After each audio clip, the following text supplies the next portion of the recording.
মুসলিম জাতির সবচেয়ে পবিত্রতম দেশ সৌদি আরব।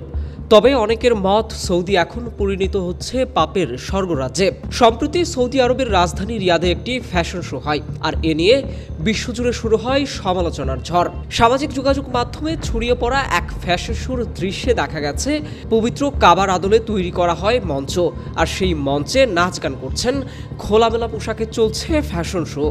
13 নভেম্বর রিয়াদে লেবাননের তারকা ফ্যাশন ডিজাইনার এলিস হাবের ক্যারিয়ারের ৪৫তম বছর পূর্তি উপলক্ষে আয়োজন করেন এক বিশেষ অনুষ্ঠানটিতে ফ্যাশন শোর পাশাপাশি ছিল নাচ গানের আয়োজনও। আর সেই আয়োজনে খোলামেলা পোশাকে নাচ ও গান পরিবেশন করতে দেখা গেছে জেনিফার লোপেজ ও সেলিন ডিওনকে। আর এরপর থেকেই বিশ্বজুড়ে নেটিজেনদের মধ্যে শুরু হয়েছে তুমুল সমালোচনার ঝড়।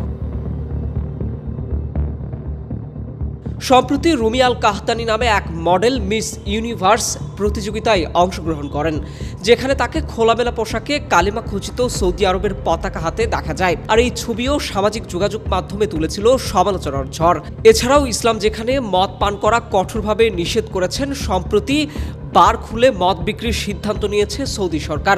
যদিও আপাতত এই বারগুলোতে প্রবেশের অনুমতি পাবে শুধুমাত্র অমুসলিম বিদেশি কূটনৈতিকরা। শুধু মদ বা সিনেমায় সীমাবদ্ধ নয়, সৌদিতে নিয়মিত হচ্ছে পপ কনসার্টও। পপ তারকা জাস্টিন বিবার, এমনকি কোরিয়ান পপ ব্র্যান্ড বিটিএস এরও কনসার্ট হয় দেশটিতে। বিভিন্ন ছবি ও ভিডিওতে দেখা যায় কালিমার পতাকার সামনে নিয়েই দিব্যি চলছে পপ কনসার্ট। এছাড়াও নিয়মিত হচ্ছে বিভিন্ন শো, আর এসবে হলিউড বলিউডের তারকারাও পারফর্ম করেন। কিছুদিন আগে আরও একটি ঘটনা নজর কাড়ে নেটিজেনদের।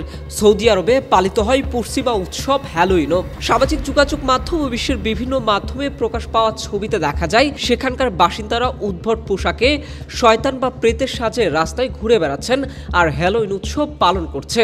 আর এই উৎসবও ইসলামের মৌলিক শিক্ষার সাথে সাংঘর্ষিক।